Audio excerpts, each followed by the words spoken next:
Muita gente me pergunta por onde começar a estudar psicanálise. Como se tivesse um roteiro, né, o ponto zero, o número um, e dali por diante segue-se e vão aprendendo as outras coisas que vai lendo, né? Só que em se tratando de psicanálise não é bem assim. Mesmo porque Freud foi construindo a teoria conforme ele ia vivenciando na prática situações que ele ia analisando, trabalhando, escutando. Então, muita coisa ele achava que era de um jeito, depois ele via que não era. Então, ele reformulou sua teoria diversas vezes. No meu caso, eu comecei a estudar sobre a transferência. Por quê?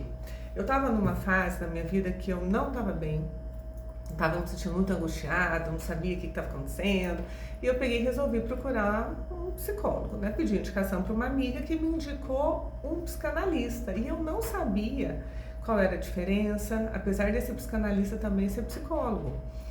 E eu fui, marquei lá a sessão com muitos entraves, eu queria fazer pelo plano de saúde, e daí eu não achava nenhum que eu tivesse uma boa recomendação para ir. E eu fiquei pensando.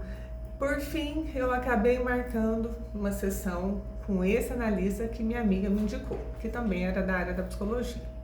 Chegando lá, eu fui, né, marquei, aí lá no dia ele chegou lá no corredor, falou, você que é o Fernando? Eu falei, só entra aqui, muito natural, muito tranquilo, e eu muito tensa, muito nervosa, meu Deus, o que eu vou falar, né? Nunca tinha feito nenhuma sessão antes. Aí eu sentei numa poltrona, ele sentou na poltrona da frente e eu achei a sala muito cinza, muito fria, muito distante. Até escrevo sobre isso no meu livro, Quando a Porta se Abre. Essa impressão que eu tive, com o tempo, foi se modificando, porque se tratava de uma impressão minha. E o que o analista falava tinha um efeito muito grande. E eu ficava pensando naquilo o dia inteiro, todos os dias, ficava esperando a próxima sessão.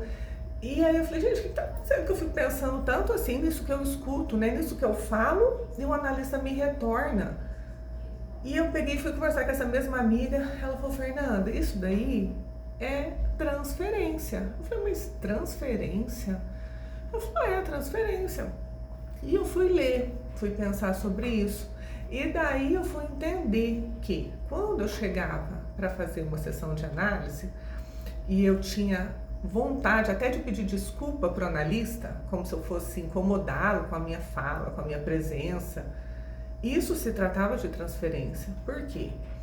Freud percebeu isso nos atendimentos, que os pacientes projetavam no analista figuras de fantasias inconscientes. Então, quando se trabalha isso, quando se fala sobre isso e se vivencia essa experiência analítica, isso causa uma transformação no sujeito muito importante.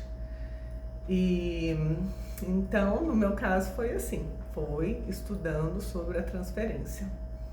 E cada um começa por aquilo que mais se interessa. A indicação que eu dou é essa, eu quero estudar sobre o complexo de Édipo. Então, vai ler sobre o complexo de Édipo. Isso não atrapalha o percurso do estudo, pelo contrário, vão se abrindo ramificações, temas de interesse que a partir daquele que você estudou ou está lendo naquele momento, se abre para muitas possibilidades. E eu interrompi a minha fala sobre a transferência, porque depois eu vou fazer um outro vídeo falando mais sobre a transferência.